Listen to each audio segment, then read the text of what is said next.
वो टाइम गए जब हम झुक जाया करते थे, हर जगह ऐसे हाथ जोड़ के खड़े रहा करते थे अमेरिका के आगे। अब लोगों ने भी देखा है कि एक ऐसा कंट्री जो स्टेबल खड़ा हुआ है, सारी नेगेटिव शक्तियां मिलकर मोदी को हटाने पर पूरा प्रयास कर रही हैं। इसमें डेफिनेटली सोना एक बहुत, अभी भी देखा हमने कि कहाँ पे एक 15 के आसपास पहुंच गया है।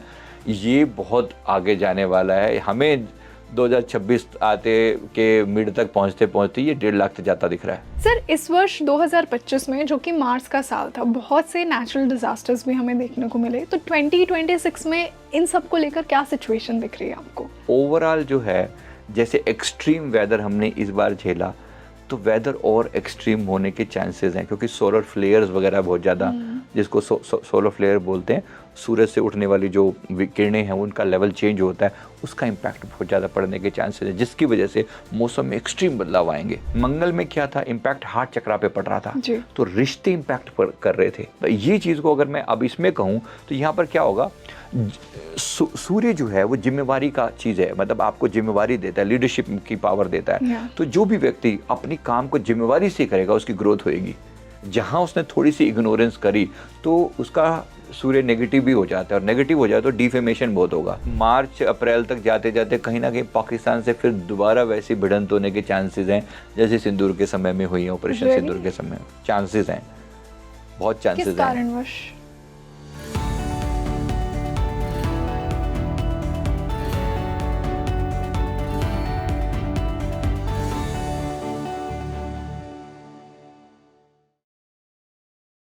Hello everybody, this is your host Rangoli Sharma and welcome back to your favorite spiritual podcast Speaking Tree। देखिए, 2025 को लोगों ने कहा था कि ये मंगल का साल है, बहुत ही एक्सप्लोसिव एनर्जी थी, बहुत ही कुछ हुआ इस साल में। 2026 एट द सेम टाइम सूर्य का साल बताया जा रहा है। क्या कुछ लेकर आने वाला है 2026? आज के इस पॉडकास्ट में हमने कुछ ग्लोबल प्रेडिक्शंस किए हैं 2026 को लेकर, इंडिया के लिए भी ये प्रेडिक्शंस किए हैं। कितनी सच्चाई है इन भविष्यवाणियों में, ये हम आने वाले टाइम में देखेंगे। पर आज के जो मेरे गेस्ट हैं, उन्होंने जो पहले प्रेडिक्शंस की हैं उनकी काफ़ी प्रेडिक्शंस सच हुई हैं। तो आज का पॉडकास्ट आपको बहुत ज़्यादा पसंद आने वाला है, बहुत ज़्यादा रिलेट करने वाले हैं, आगे की स्थिति को समझने वाले हैं, और किस प्रकार ऐसे समय में जब इन्वायरमेंट इतना सेंसिटिव होता है आप अपने ऑरा को कैसे प्रोटेक्ट कर सकते हैं, कैसे खुद प्रोटेक्टेड रह सकते हैं। आज हमने ये बात की है। बहुत ही इंसाइटफुल डिस्कशन है आज का ये। आज के जो मेरे गेस्ट हैं उनके प्रीवियस पॉडकास्ट को आपने बहुत ज़्यादा पसंद किया है। मैं स्वागत करना चाहूँगी रिनाउंड PLR थेरेपिस्ट और life coach Sanjeev Malik sir का। Sanjeev sir, welcome to Speaking Tree. जी धन्यवाद, बहुत बहुत शुक्रिया बुलाने के लिए, और आपके सभी दर्शकों को भी मैं नमन करता हूँ, धन्यवाद देता हूँ।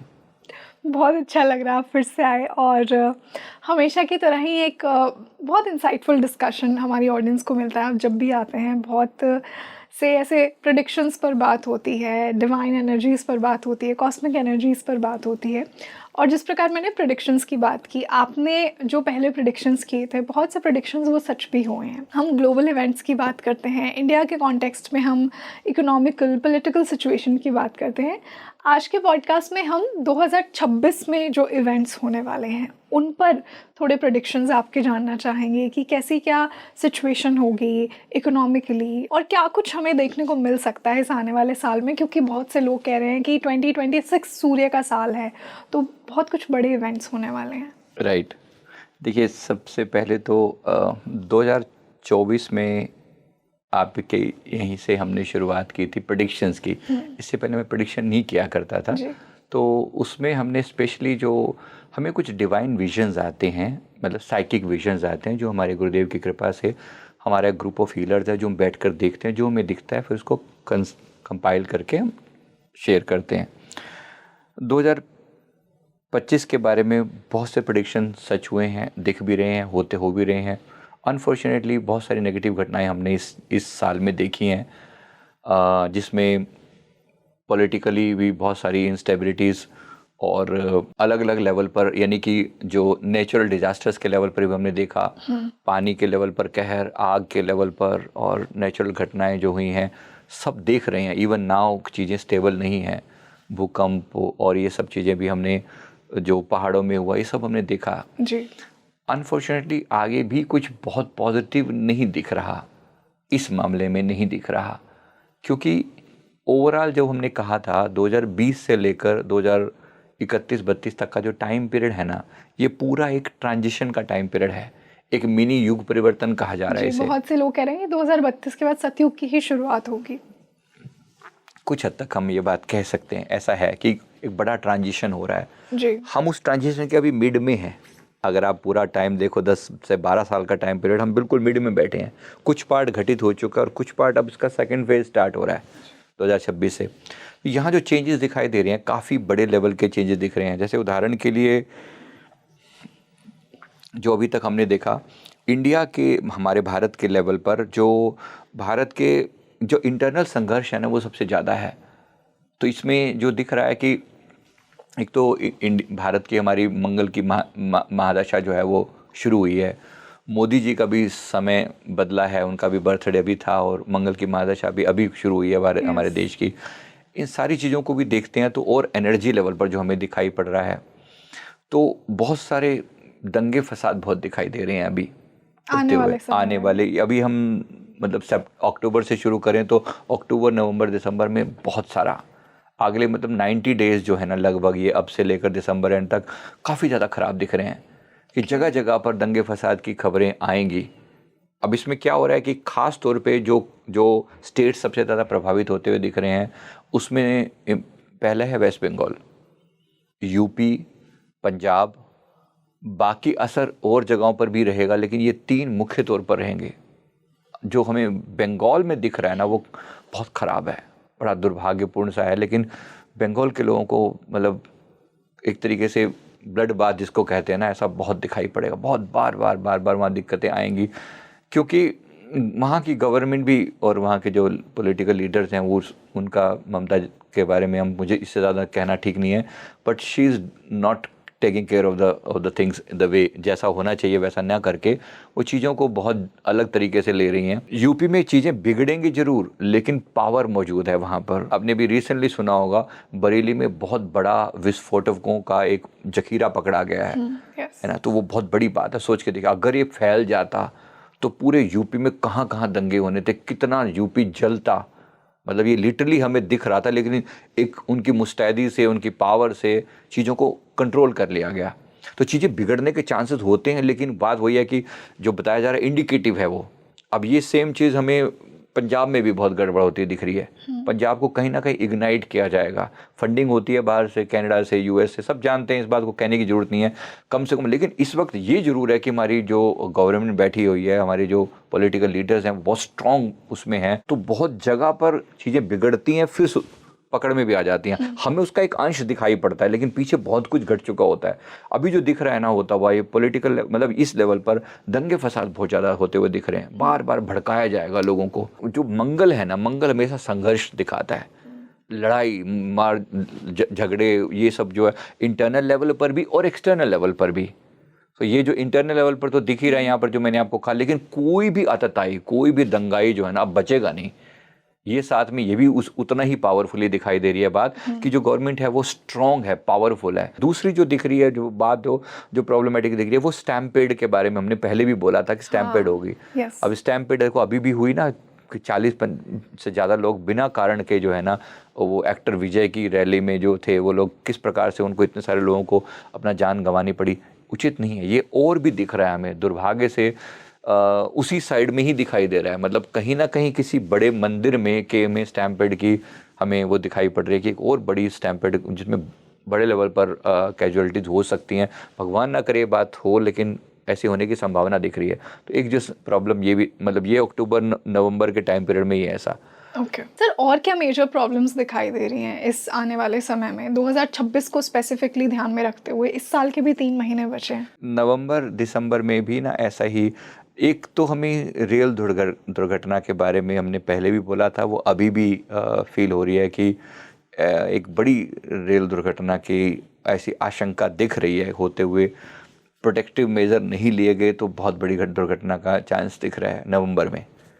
और ये होगा, अगर हुआ तो ये तमिलनाडु, कर्नाटका उस एरिया में दिखाई पड़ रहा है, या फिर हैदराबाद साइड, मतलब उस साइड में, आंध्रा साइड में।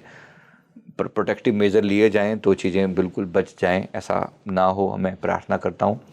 जो और चीज़ें दिख रही हैं, मतलब जो ओवरऑल जो दिख रहा है ना कि सारी नेगेटिव शक्तियां मिलकर मोदी को हटाने पर पूरा प्रयास कर रही हैं। इसमें Really? डेफिनेटली बहुत बड़े लेवल पर प्रयास किया जा रहा है। अभी भी उन्होंने प्रयास कम नहीं किए हैं।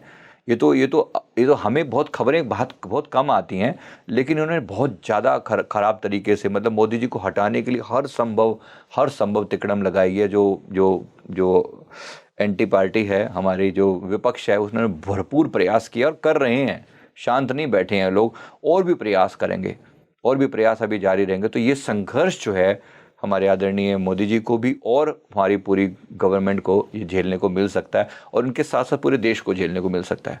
अभी ट्रंप वाली तो हमने सबने सुनी है कि टैरिफ वॉर छेड़ी है लिटरली उन्होंने ना, तो उसका भी जवाब देने की पूरी तैयारी है। तो एक तो चीज़ जो सामने दिखाई दे रही है, इनको लगा था कि भाई भारत बिखर जाएगा, भारत गिड़गिड़ाना शुरू कर देगा, पर ये नया भारत है, ये झुकने वाला नहीं है।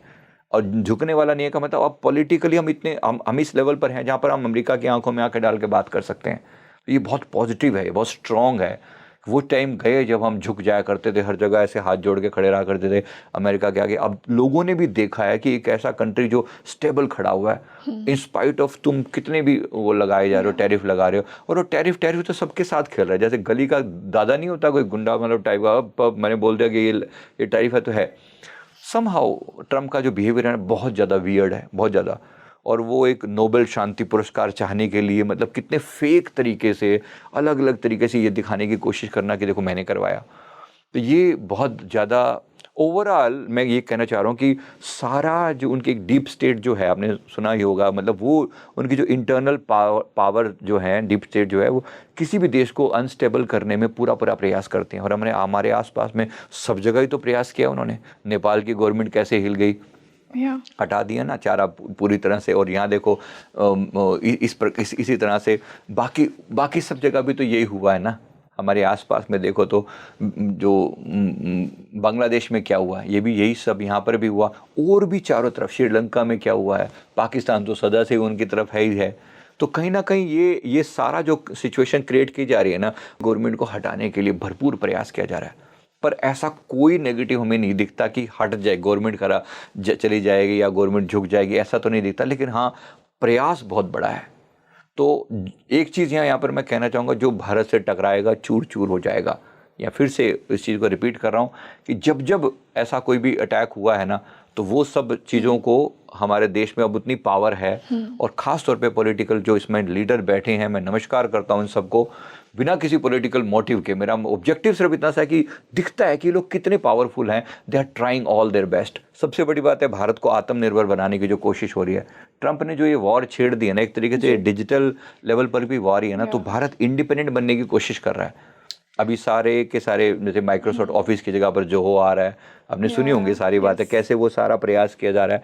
यानी ओवरऑल भारत को इंडिपेंडेंट बनाने पर, और डिफेंस सेक्टर स्पेशली इतना बूम करने वाला है, अभी इतना बूम करने वाला है कि पूरी दुनिया हमसे हथियार खरीदेगी अगले 5, 6, 7 सालों में। जो दिख रहा है कि डिफेंस सेक्टर इतना पावरफुल कि दुनिया को हम एक्सपोर्ट करें। अभी ब्रह्मोस मिसाइल को मांगने वालों की लाइन लगी पड़ी है लिटरली।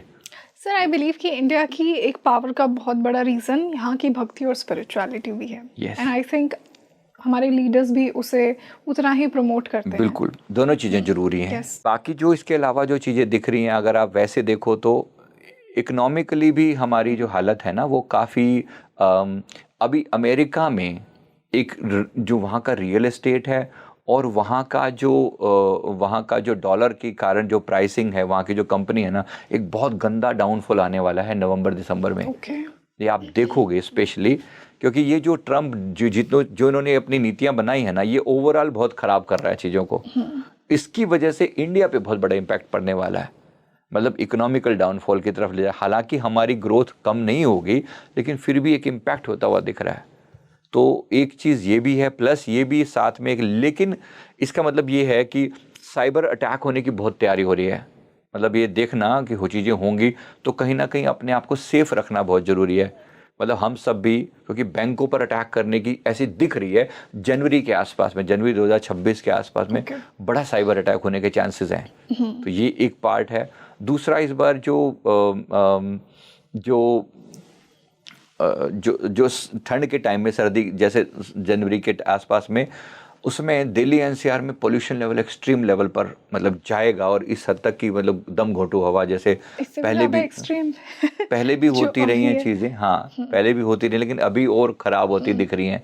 और ये मार्च अप्रैल तक जाते जाते कहीं ना कहीं पाकिस्तान से फिर दोबारा वैसी भिड़ंत होने के चांसेस हैं जैसे सिंदूर के समय में हुई है, ऑपरेशन सिंदूर के समय में चांसेस हैं, बहुत किस चांसेस हैं। कारणवश? फिर से पंगा लेगा वो, उसी टाइप की कोई हरकतें करेगा, किसी तरह से कोई कारियाना हरकतें करेगा जिसकी वजह से चीज़ें खराब हो सकती हैं। तो वो एक पार्ट भी है, क्योंकि सारी चीज़ें जुड़ी हुई हैं ना, वो पार्ट भी जुड़ा हुआ है, वो भी जुड़ा हुआ है। और चाइना के साथ भी जो कहीं ना कहीं हम चीज़ों को जो देख रहे हैं कि भाई चाइना, हम कह तो रहे हैं हिंदी चीनी भाई भाई, लेकिन कभी भाई भाई नहीं बनने वाले, दोबारा से फिर से कोई ऐसी हरकत कर सकता है जिसके कारण गलवान जैसी घटना जो हुई थी वो रिपीट हो सकती है। तो हमारे को जो मेन प्रॉब्लम है ना हमारे भारत देश को जो आगे होती हुई दिख रही है, वो इंटरनल पॉलिटिक्स, इंटरनल विपक्ष की जो नेगेटिव राजनीति है उनसे लड़ना, और हमने आसपास में जो झगड़े हो रहे हैं, मजहबी झगड़े विशेष रूप से कहूँ ना, इनकी प्रधानता रहेगी। हम लोग अपने आप को स्टेबलाइज करके चलें और अपने धर्म में अपना विश्वास बढ़ाएं। यहाँ पर इस चीज़ की बहुत ज़रूरत है। जो व्यक्ति अंदर से स्टेबल होगा ना, वो चीज़ों को बाहरी रूप से भी शांत रख पाएगा। जी तो सर, आपने एक बात कही कि 2026 में हमारा डिफेंस सेक्टर बहुत ज़्यादा बूम करेगा, तो उसी तरह ही और कौन से एरियाज में बहुत आपको ग्रोथ और पॉजिटिविटी दिख रही है इन कॉन्टेक्स्ट टू इंडिया? कपड़ा वाले में बहुत ग्रोथ दिख रही है। हमारा जो चिप मैन्युफैक्चरिंग है, इंडिया अब चिप मैन्युफैक्चरिंग में इंडिपेंडेंट होने की तरफ बढ़ेगा धीरे धीरे। अभी है नहीं, बहुत कम है, लेकिन आप पाओगे एआई की चिप बनाई है अभी रिसेंटली हैदराबाद के कुछ इंजीनियर से मिलके, वो चीज़ बहुत बूम पर जाने वाली है। मेन बात है हम सेल्फ डिपेंडेंट बन रहे हैं हर फील्ड में, तो उसमें एआई, कंप्यूटर्स, पूरा जो कपड़ा उद्योग है हमारा, इसके साथ साथ जो ख़ास तौर पे एग्रीकल्चर, इसमें हम पूरी तरह से, क्योंकि हमने बहुत हरकतें देख ली। मतलब अमेरिका ने जो दादागिरी दिखाई किस वजह से दिखाई, क्योंकि हम अभी डिपेंडेंट हैं। जहाँ भी डिपेंडेंसी होगी ना, वहाँ पर सामने वाला हमारा यूज़ करेगा। हम एग्रीकल्चर के लेवल पर भी इंडिपेंडेंट होने की तरफ हैं और होंगे, डेफिनेटली होंगे। और हमारी जो small scale, medium scale industries जो होती हैं, जैसे प्लास्टिक मैन्युफैक्चरिंग, ये वो जो है ना, ये वाली जो चीज़ें, अब अभी तक इन सारी चीज़ों का भी बेस कहाँ, चाइना था। धीरे धीरे वो सारा बेस अब भारत में शिफ्ट हो रहा है। तो ये बहुत बड़ा पॉजिटिव पार्ट है। इसके अलावा जैसे सोने की बात हम करें, क्योंकि जो सोना है बहुत अभी भी देखा हमने कि कहाँ पे 1.15 के आसपास पहुँच गया है। ये बहुत आगे जाने वाला है। हमें 2026 आते के मिड तक पहुंचते ये 1.5 लाख तक जाता दिख रहा है। तो सोना बहुत ज़्यादा जाने वाला है।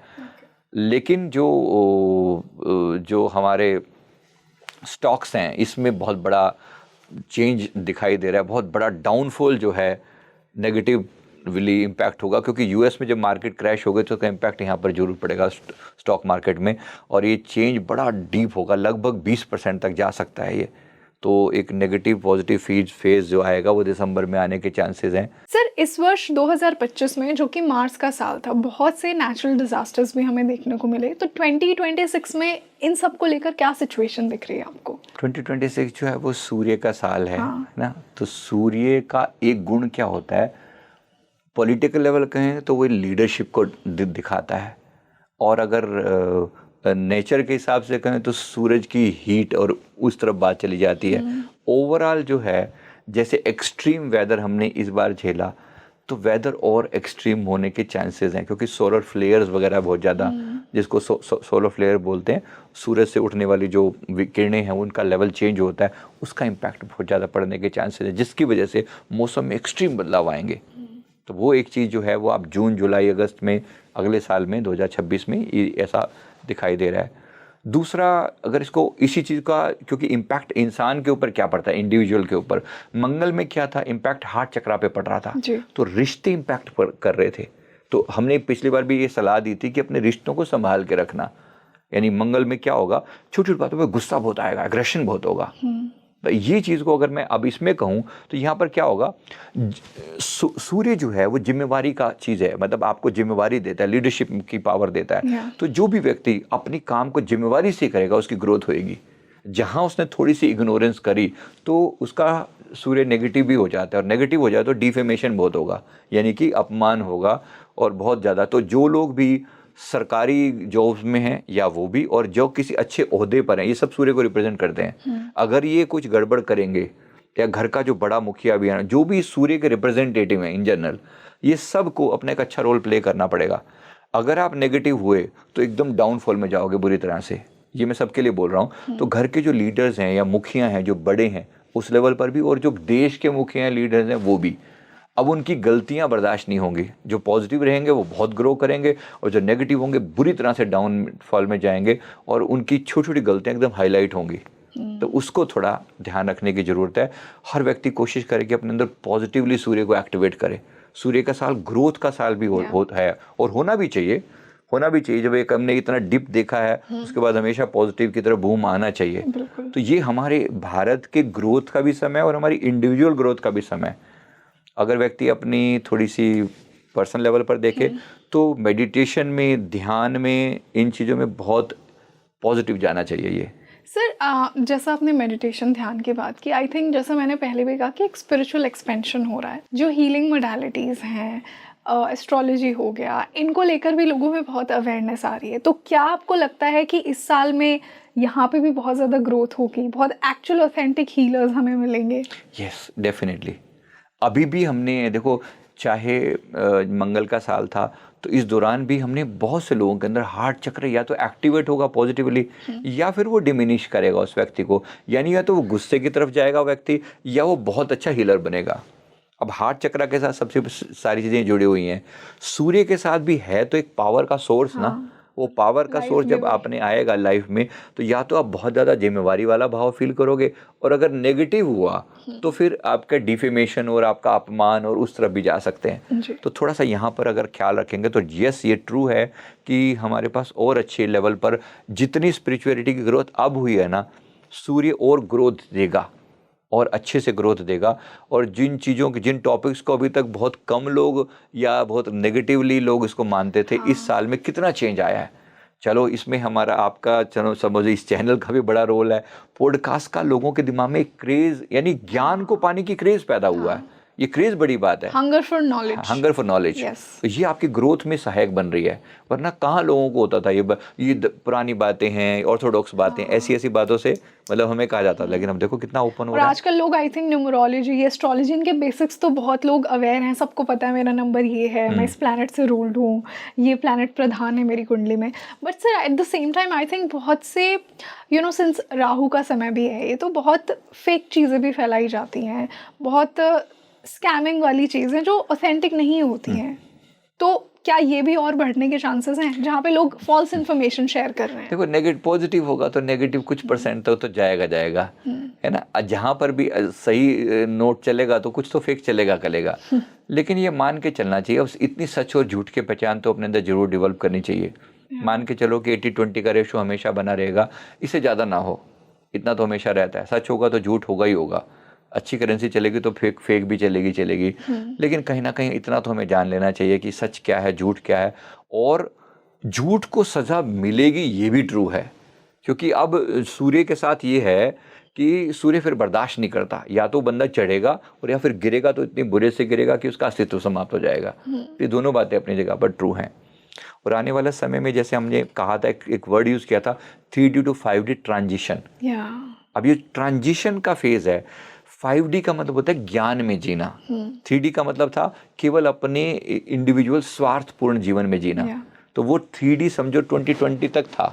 अच्छा, ठीक है, ऐसा मान के चलो। और हम 2032 तक जाते जाते हम 5D में शिफ्ट कर रहे हैं। एकदम से नहीं होगा, इट टेक्स टाइम। 5D की कॉन्शियसनेस कैसी होगी, कितनी अवेयरनेस होगी हमारे अंदर? यही मैं उसी पर ये बात कर रहा हूँ कि देखो 3D में क्या था, एक व्यक्ति स्वार्थ में जी रहा था, अपने पॉलिटिकल, अपने मोटिव को, अपनी दुनिया तक उसकी सीमित था, और स्वार्थ में जी रहा था, अपने मतलब चीज़ें जो कंसर्न है अपनी ईगो को बढ़ाने पर। तो ईगो कॉन्शियसनेस का मतलब है 3D। 4D का मतलब है इमोशनल कॉन्शियसनेस, यानी हार्ट चक्र के लेवल पर। तो पूरी पृथ्वी की जो कॉन्सेंट्रेशन थी ना, वो हार्ट चक्र पर फोकस थी। मंगल का साल का मतलब यही था कि हार्ट पर फोकस होकर जी रहे हैं। तो बहुत पॉजिटिव भी फैसले लिए गए और बहुत नेगेटिव भी लिए गए। जो लोग बहुत पॉजिटिव थे उनकी ग्रोथ भी बहुत हुई है, और जो बहुत नेगेटिव थे उनका डाउनफॉल भी बहुत हुआ है। ये हार्ट की बात थी। अब धीरे धीरे ये 4D में आ चुके हैं, समझो लगभग हम। अभी पूरा आया नहीं है लेकिन चल रहा है, समझो ये टाइम पीरियड चल रहा है। अब जो 5D होगा, 5D में क्या हो रहा है, 5D में जो शिफ्ट हो रहा है वो हो रहा है हम पूरी तरह ज्ञान के लेवल पर, आत्मा के लेवल पर जीना शुरू कर रहे हैं, जहाँ पर एक व्यक्ति केवल अपने स्वार्थ के बारे में नहीं सोच रहा, वो सबके बारे में सोच रहा है। ये जो ग्रोथ का लेवल है, ये थॉट चक्र का लेवल है, जहाँ पर वो ज्ञान में जीता है, जहाँ वो समझ के साथ जीता है। तो ज्ञान की कॉन्शियसनेस बढ़ाई जा रही है। ये जो एंजल्स इस समय काम कर रहे हैं ना, ये इनका सबका कंबाइंड इफेक्ट है। मैंने पिछली बार भी ये बात कही थी पहले कि बहुत सारे एंजल्स को, बहुत सारे स्टार सीड्स को उतारा गया है, धरती पर उतारा गया है, और वो जगह जगह, हालांकि तुरंत अभी वो एकदम ग्रोथ नहीं कर गए हैं, वो बचपन वो भी उन्होंने जन्म लिया है, कुछ जन्म हुए हैं, कुछ जन्म हो रहे हैं, और इनकी संख्या 150 से ज़्यादा है, प्लस है। एक क्लस्टर उतारा गया पूरा। कैसी हैं वो सोल्स? मतलब बहुत अच्छी पावरफुल सोल्स हैं, जिनको अलग अलग प्लैनेट से कंबाइन करके एक क्लस्टर होता है, क्लस्टर एनर्जी क्लस्टर होता है। एनर्जी क्लस्टर का मतलब सेम डोमेन में उनको बिठा के और उनकी एनर्जी को इस धरती पे उनको एक्टिवेट किया गया है, उनको जन्म दिया गया है। यानी जब इनका अब से 20 साल के अंदर अंदर इस कॉन्शियसनेस को जब उस लेवल पर लेकर जाना होगा, तब ये पूरा ये आपस में मिल के एनर्जी लेवल पर बड़े लेवल का काम करेंगे। मतलब ये लोग उस सोल पर्पस के साथ पैदा हुए हैं कि इन्हें अर्थ की कॉन्शियसनेस को बढ़ाने में मदद 3D से 5D में जाना है। यस। इससे पहले भी कुछ सोल्स को उतारा गया था। कहीं ना कहीं ऐसा हो सकता है, ऐसा नहीं कि ये पहली बार हो रहा है, इससे पहले भी हुआ है। इसका मतलब ये है कि ये प्रोसेस कहीं ना कहीं चलता रहता है। कुछ लोग आपको मिलेंगे जो ऐसा लगेगा कि ये इस दुनिया के नहीं है, ये दुनिया को चेंज करने के लिए आए हैं। क्वाइट पॉसिबल कि आप और हम उस कैटेगरी में आते हो। इसका मतलब ऐसा नहीं होता है दुनिया की नहीं हूँ।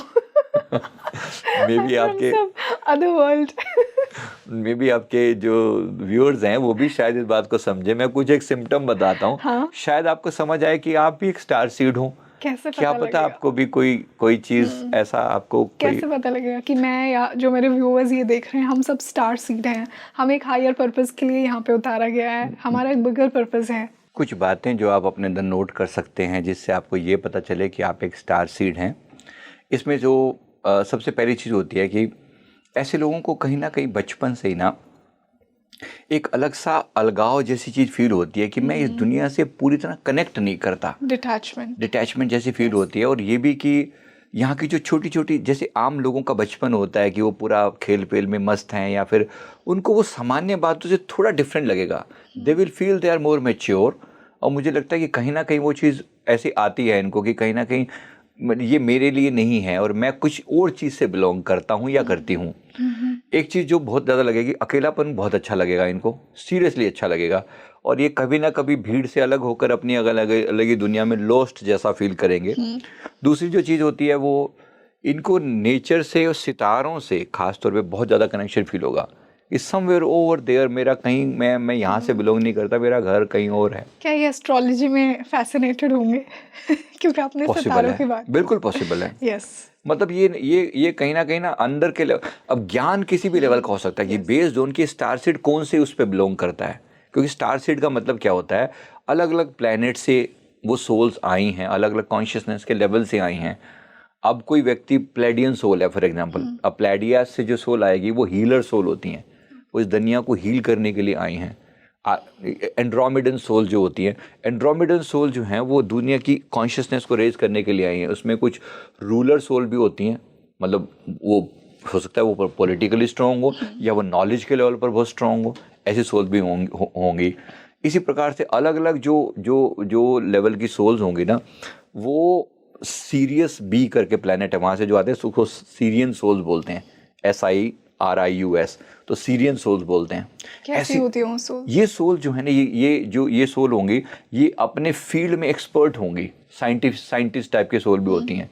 तो इस टाइप के सोल्स को एक कॉम्बिनेशन के रूप में उतारा जाता है। नहीं, आप देखो कोई एक व्यक्ति इस धरती पर, एग्जाम्पल के लिए लोगों को बना रहा हूँ ताकि लोग कनेक्ट कर पाएं, कोई एक व्यक्ति धरती पर, जैसे एल्बर्ट आइंस्टीन ने पूरी थ्योरी ही चेंज कर दी, आर्यभट्ट ने पूरी की पूरी थ्योरी ही चेंज कर दी, एक पूरी धरती का, पूरे लोगों के सोचने का अंदाज बदल डाला।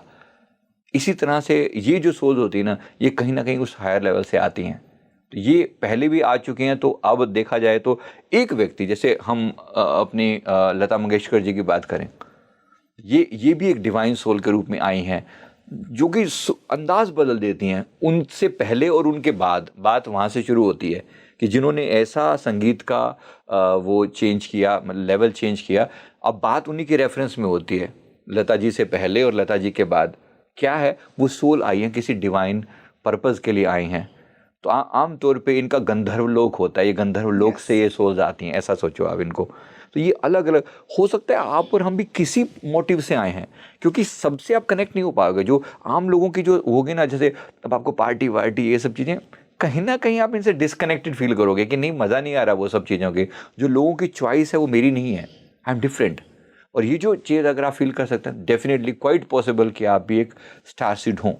ऐसे लोगों को एक धुन सवार होती है दिमाग में, एक अलग सी धुन होती है, और वो दुनिया से बिल्कुल मैच नहीं करेगी। उनकी चीज़ें ज़रूरी नहीं कि बिल्कुल मतलब डिस्कनेक्टेड से फील करेंगे, लेकिन एक धुन में अपनी चलेंगे। बस मुझे ये करना है, मतलब करना है, क्यों करना है, कैसे करना है, वो अपने आप समय बताएगा। But they are incline towards a purpose. ये बहुत बड़ी बात होती है। अगर ऐसा कोई भी, अगर आप लोग भी ऐसा फील कर रहे हैं, तो क्वाइट पॉसिबल कि आप भी एक स्टार सीड हों या एक डिवाइन सीड हों, किसी विशेष पर्पस के लिए आए हों। और आप भी कहीं ना कहीं इस दुनिया की कलेक्टिव कॉन्शियसनेस को रेज करने आए हैं। वो 3D से 5D के ट्रांजिशन का पार्ट बनने आए हैं। यस। और हर व्यक्ति को अपना अपना रोल जरूर प्ले करना चाहिए। ऐसा व्यक्ति हो तो इस व्यक्ति को और फर्दर गाइडेंस के लिए अपने डिवाइंस को जरूर अप्रोच करना चाहिए। उसके लिए क्या है, ब्रह्म मुहूर्त में उठ के प्रार्थना अवश्य करें कि मेरे जो भी डिवाइन गाइड्स हैं, जो भी मेरे एंजल जिन्होंने मुझे भेजा है, please align me to my divine purpose. आप उनसे प्रार्थना करते हो कि मुझे अपने पर्पस से अलाइन करो। हम हमेशा अपने गुरुदेव के आगे मैं प्रार्थना करता हूँ, प्रभु जिस कार्य के लिए भेजा है उस कार्य को किए बिना मैं मर ना जाऊँ। मतलब I should not be dying before I do that, perform that task जिसके लिए मैं आया हूँ इस धरती के ऊपर। मैं ऐसे नहीं आया, I am here for a purpose. मुझे इस संसार की जो सामान्य संसारिक डिज़ायर्स हैं उससे कोई खास कंसर्न नहीं लगता। और दुनिया पता नहीं क्या क्या मांगती है, ये हो जाए, वो हो जाए, ये लग्जरी हो जाए, वो लग्जरी हो जाए, कुछ खास नहीं लगता। बट ठीक है, हाँ टेम्परेरी काम चलता रहे, बस इतना बेसिक सा बना रहे, लेकिन तो पर्पस दिमाग से हटता नहीं है। ऐसा है तो बड़ी बात है। तो और मांगना भी चाहिए कि मुझे गाइडेंस प्रदान करो ताकि मैं नेक्स्ट लेवल पर जा सकूं। और ऐसे डिवाइन बीइंग जो भी होंगे ना, इनको कनेक्ट किया जाता है कुछ खास लोगों से। तो लिटरली ऐसा लगता है कि जैसे आप इनसे मिलाए जा रहे हो, आप जानबूझ के इस जगह पर भेजे जा रहे हो, आपको एक फील्ड की तरफ धकेला जा रहा है। आपकी चॉइस नहीं भी होती, लेकिन आपके मन में जानबूझ के एक चीज़ के प्रति चॉइस पैदा कर दी जाती है कि दिस इज़ फॉर यू। और फिर आप उस फील्ड में अपने आप को अलाइन कर लेते हो दोबारा से। ऐसा लगता है कि now this is my new identity. बहुत ही एनलाइटन फील होता है, जैसा आपने कहा, इनसे मिलके एक सेंस ऑफ पर्पस मिल जाती है जब आप उन डिवाइन सोल से कनेक्ट करते हैं। सर, ये तो हमने इंडिया के लेवल पे बात की। 2026 में ग्लोबली आपको और कुछ क्या होता हुआ दिख रहा है जो कि कहीं ना कहीं इंडिया को भी अफेक्ट कर सकता है? देखो, सबसे बड़ी बात है ये, जैसे मैंने अमेरिका के बारे में अभी भी बोला और पहले भी कहा कि यूएस में इंडियंस जो हैं, हमारे एनआरआईज जो हैं, वो सेफ़ नहीं हैं। उनके लौटने का समय है। मैं अभी भी कह रहा हूँ, उस समय भी कहा था कि एक समय के बाद ना ये इतनी डिफ़िकल्टीज पैदा कर देगा ट्रंप या American administration overall, in general, अन्य भी, नॉट ओनली अमेरिका, बाकी जगह पर भी इंडिया के अगेंस्ट या इंडियंस के अगेंस्ट एक अजीब सा माहौल तैयार होने लगेगा कि somehow they should return back. एक ऐसा माहौल जहाँ पर इनको वो जो रिस्पेक्ट मिला करता था उसमें कुछ चेंज फील होगा। क्योंकि एक ये वाली बात, दूसरी बात जो ग्लोबल इवेंट्स की बात हो रही है, अमेरिका सदा से, मतलब हमारे सब बाकी कंट्रीज़ को भी कहीं ना कहीं, क्योंकि अमेरिका ने सब तक क्या किया है ना, हमेशा दूसरों की चिताओं पर रोटी सेकने वाला रहा है ये कंट्री। तो ये इसके साथ अब इसके अपने डाउनफॉल का समय है। और जब ये डाउनफॉल में जाएगा अमेरिका, तो बाकी सबको भी लेकर डूबेगा। तो बहुत जो कंट्री जो इन पर डिपेंडेंट है, इसलिए कहीं ना कहीं हमारा भारत जो है, हमारे भारत और हमारे जो लीडर्स हैं, वो कोशिश कर रहे हैं कि उनकी अमेरिकन डॉलर से खुद को अलग किया जाए। तो डी-डॉलराइजेशन वर्ड मैंने पहले भी ये यूज़ किया था, दोबारा कह रहा हूँ कि डॉलर पे डिपेंडेंसी हटाना और कहीं ना कहीं अपने सिस्टम पे, रूपी पे डिपेंडेंसी क्रिएट करना, और लोगों को अपना जो यूपीआई सिस्टम है, अभी भी 8-9 कंट्रीज़ हैं जो यूपीआई यूज़ कर रहे हैं। तो ये बड़ी बात है कि हम कहीं ना कहीं अपनी चीज़ों में, और अपनी कम से कम 40 कंट्री हैं जिनके साथ हम यूएस में, जिसमें हम इंडियन रुपीज़ में हम ट्रेड कर रहे हैं। तो ये बड़ी बात है ना, हमें कहीं ना कहीं वो सारी चीज़ों में सेल्फ डिपेंडेंट होने के लिए अगर मैं पॉलिटिकल लेवल पर ये झगड़ों की बात करूं तो पूरा यूरोप भी इस आग में जलना मैंडेटरी है। ये आग केवल इंडिया में ही नहीं लगेगी। आग का मतलब यहाँ पर क्या है? इंटरनल पॉलिटिक्स जो उनको जलाएगी, और कहीं ना कहीं जो ये रशिया और यूक्रेन का युद्ध है ना, ये अभी भी ख़त्म होने का नहीं है, ये और प्रचंड होगा। ओवरऑल जो है भारत के सारे पड़ोसी ओवरऑल जो है हमारे अगेंस्ट खड़े हैं ऐसा मान के, और फिर इनके अगेंस्ट हम स्टैंड लेकर खड़े हुए हैं। और ये सब एक भविष्य मालिका में भी एक चीज़ आती है कि कुछ 18 कंट्रीज मिलकर इंडिया पर, भारत पर अटैक करेंगे, मुस्लिम कंट्रीज मिलकर विशेष रूप से। इसकी पूरी तैयारी चल रही है। आप कुछ समय के अंदर इनका अभी भी कोलैबोरेशन होता हुआ देखोगे। नवाज शरीफ जो इनका प्रधानमंत्री है, ये कहीं ना कहीं बाकी सबको साथ लेने की कोशिश करेगा। अभी भी इन्होंने कतर के साथ डील करी। सिर्फ आपको इसलिए बोल रहा हूँ, ये सब कोशिश करेंगे भारत के अगेंस्ट एक बेस तैयार करने की। लेकिन यहाँ हम सबको स्ट्रॉन्ग रहकर अपना रोल प्ले करना है। हमारा देश स्ट्रॉन्ग है, पावर है लड़ने की। बाहर की चीज़ों से हम लड़ लेंगे, हमें अंदर के लेवल पर हमें लड़ना है। सर वो कई बार कहते हैं ना, जैसे बाहरी दुश्मनों से जैसे दो लोग ही हैं, उनके एक्सटर्नल फाइट अलग है, बट कभी कभी हमारे अंदर इंटरनल फाइट्स इतनी होती हैं, हम खुद इतने डिस्टर्ब्ड होते हैं कि वो जो फिजिकल बाहर की फाइट्स हैं वो इंटरनल मैनिफेस्टेशन ही होता है। राइट। पर यहाँ पर ये जरूर है कि हम स्ट्रॉन्ग हैं, हम पावरफुल हैं, और हमारे सनातन के राइज का समय है। आने वाले समय में दुनिया देखेगी जिस सनातन जो अभी तक केवल हमारे देश तक सीमित था, अब वो अपनी बाउंड्रीज तोड़कर सब जगह फैल रहा है। लोग कहीं ना कहीं मतलब इस्लाम और इन चीज़ों से थोड़ा डिफरेंट लेवल पे ले आके हिंदुत्व की तरफ बढ़ेंगे, और ये होता हुआ पूरे वर्ल्ड में दिखाई पड़ेगा। विशेष रूप से जो बिल्कुल एथिस्ट कंट्री है ना, इनमें सनातन का राइज देखोगे आप। इसमें रशिया शामिल है, इसमें यूरोप के बहुत सारे कंट्री शामिल हैं, चाइना के बहुत सारे कंट्री बहुत सारे पार्ट्स शामिल हैं, और कहीं ना कहीं अफ्रीका में भी एक राइज होता हुआ देखे, जिसके लिए हम सदा से कहते आए हैं कि अब जो है इंडिया कम से कम एक ग्लोबल विश्व गुरु के रूप में अपनी छवि स्थापित करेगा। ये वो समय है।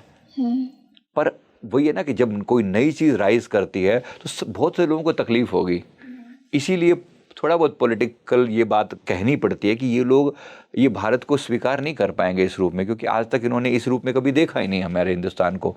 अब देखना शुरू करेंगे तो यहाँ पर हमारी स्ट्रेंथ के सामने इनको बहुत तकलीफ होएगी, और इस वजह से ये अटैक करने के चांसेस हैं। और ये अटैक एग्जैक्ट 2026 में तो नहीं लग रहा, लेकिन अभी तो ये पॉलिटिकल वे में जाएंगे। 27, 28, 29 तक ऐसा दिख रहा है कि इस सीरियस लेवल पर कोई बड़ी जो है ना जंग में हम लोग उलझेंगे। सर जब एक्सटर्नली इतनी सारी चीज़ें होती हैं, जैसे आपने कहा कि 2025 भी जनरल लेवल पे सबके लिए बहुत हैवी ईयर था, इतना कुछ हुआ, नेचुरली भी डिज़ास्टर्स हुए, आने वाले समय में भी हो सकता है। I think it's very important कि हम उस समय में अपना ऑरा लॉक करके रखें जब बाहर ऐसी चीज़ें हो रही होती हैं। खुद के मेंटल स्पेस को हम एकदम क्लीन रखें, खुद को प्रोटेक्टेड रखें। तो कुछ ऐसी टेक्निक्स अगर आप हमारे व्यूअर्स को बता सकें जिससे हम अपनी एनर्जी में एकदम स्ट्रांग रहें, हमारा ऑरा प्रोटेक्टेड रहे, खुद को हम प्रोटेक्टेड रखें। देखो 2026 जो है वो सूर्य का साल है, तो सूर्य के साथ कनेक्टिविटी 2-3 तरीके बेसिक है इसमें। सुबह उठ के सूर्यदेव को अर्पण करना, सीधे सूर्यदेव की ऊर्जा से कनेक्ट करने का तरीका है। ओम सूर्याय नमः हम यहाँ से शुरू करते हैं। कम से कम 10 से 12 मिनट सूर्यदेव के दर्शन करना और उनकी ऊर्जा से खुद को कनेक्टेड रखना आपको संसार में एलिवेट करेगी। वो चीज़ आपके अंदर वो सारी गुण जगाएगी जो आपको संसार में फेमस होने में मदद करेंगे और आपको अपने जीवन के गोल से, पर्पस से जोड़ेंगे। सूर्य का नंबर 1 है। 1 नंबर का मतलब ओवरऑल होता है लीडरशिप। तो कहीं ना कहीं आपको एज ए एकला चालो रे वाला प्रिंसिपल में लेकर जाएंगे कि आप इंडिविजुअली अपनी परफॉर्मेंस को बेस्ट करो। तो मैं अपने अंदर ये फील लेकर आऊँ कि भाई मुझे अपनी बेस्ट परफॉर्मेंस देनी है, मुझे इंडिविजुअल लेवल पर अपनी लड़ाई लड़नी है, अपने आप को और स्ट्रांग बनाना है। दूसरी जो चीज़ इसमें काम आएगी, माता पिता का सम्मान, क्योंकि सूर्य पिता का कारक होता है। तो पिता के साथ, बड़ों के साथ, बुजुर्गों के प्रति सम्मान का भाव पैदा करना और किसी भी तरह से मतलब उनके आशीर्वाद को लेकर और फिर आगे बढ़ना, यानी अपने बुजुर्गों, अपने पितरों, अपने बड़ों का सम्मान करते हुए उनके आशीर्वाद से आगे बढ़ना, ये हमारी भारतीय परंपरा का हिस्सा रहा है और यही हमें 2026 में ये चीज़ हमें और ग्रोथ दिलवाएगा। इसी प्रकार से सूर्य के साथ जो जुड़ी हुई बात है, सूर्य हमें एक अच्छा लीडर बनाने पर जोर देते हैं। तो लीडरशिप क्वालिटीज़ को अपने अंदर पैदा करो ना। लीडरशिप क्वालिटीज़ का मतलब क्या होगा? कम्युनिकेशन स्किल्स पर काम करना, अपने आप को खुद को सेल्फ मोटिवेटेड रखना, ये मानते हुए कि कोई दूसरा आकर तुम्हें मोटिवेट नहीं करेगा। अगर मैं अपने आप से सिंपली कहूँ कि जैसे सूर्यदेव का तेज व्याप्त है, वैसे मेरे अंदर भी वो तेज अग्नि पैदा हो रही है और मेरे ऑरा को स्ट्रॉन्ग बना रही है, पावरफुल बना रही है। दूसरा, सूर्यदेव का जो सूर्य गायत्री मंत्र की आप चैंटिंग करें, ओम आदित्याय विद्महे दिवाकराय धीमहि तन्नः सूर्य प्रचोदयात्, ये सिंपल सूर्य गायत्री मंत्र है। इसकी आप अगर हो सके तो 10 मिनट की चैंटिंग कोई व्यक्ति कर ले, ये आपको फेम दिलवाता है। और जब सूर्य का साल ही सूर्य का होगा तो ओवरऑल माहौल भी है। आप चाहें तो इस चीज़ को कितना ऊंचाई पर ले जा सकते हैं, तो वो उसका एक फ़ायदा है सबसे बड़ा। तो सूर्यदेव को अर्घ्य देना, सूर्यदेव का नाम चैंटिंग करना और बड़ों का सम्मान करना, ये बेसिक चीज़ें हैं। बाकी इन जनरल अगर आप सूर्योदय से पहले उठना, ये भी हमारी परंपरा का एक हिस्सा रहा है। अगर आप ऐसा करते हैं तो कोई कारण नहीं है कि जीवन में आप ग्रो ना करें। इन स्पाइट ऑफ कि कितना भी नेगेटिव माहौल क्यों ना हो, कितनी चीज़ें खराब क्यों ना हो, आपकी इंडिविजुअली बहुत तरक्की होगी। तो ये ग्रोथ का समय, होप का समय, पॉजिटिविटी का समय है जी। एंड आई एम श्योर कि आज के इस पॉडकास्ट के बाद हमारे व्यूअर्स डेफिनेटली खुद पर इन्हीं टेक्निक से, इन्हीं रेमेडीज से काम करेंगे, अपने ऑरा को प्रोटेक्टेड रखेंगे। देखिए, इस पॉडकास्ट का इंटेंशन किसी को डराना नहीं है। इट्स जस्ट दैट अगर हम एक स्पिरिचुअल लेवल पर बात करते हैं तो हर साल की एनर्जी होती है, but it's better to be prepared और हम खुद को प्रोटेक्टेड रखें। इसी पॉडकास्ट का इंटेंशन यही था कि आप तक वो राइट नॉलेज पहुंचे कि आप खुद को किस प्रकार प्रोटेक्टेड रख सकते हैं। So thank you so much sir for joining us today. जी जी, धन्यवाद। आप मुझे कमेंट सेक्शन में बताइए आपको आज का ये पॉडकास्ट कैसा लगा। इसे ज़्यादा से ज़्यादा शेयर कीजिए। देखिए, जैसा मैंने कहा कि किसी भी पॉडकास्ट का इंटेंशन आपको डराना या भय पैदा करना नहीं है। एक जनरल लेवल पे हमने कुछ बातचीत की और कुछ ऐसे मेजर्स जाने जिनसे आप अपना ऑरा प्रोटेक्टेड रख सकते हैं। देखिए, हर साल की कुछ ना कुछ एनर्जी होती है और ऐसा हो सकता है कि कुछ सिचुएशंस वो साल आपके लिए लेकर आए, but it's always better to be prepared और आप खुद को सुरक्षित रखें। और हम मिलते हैं जल्द ही एक और बेहतरीन पॉडकास्ट के साथ। मैं हूँ आपके साथ रंगोली शर्मा। नमस्ते।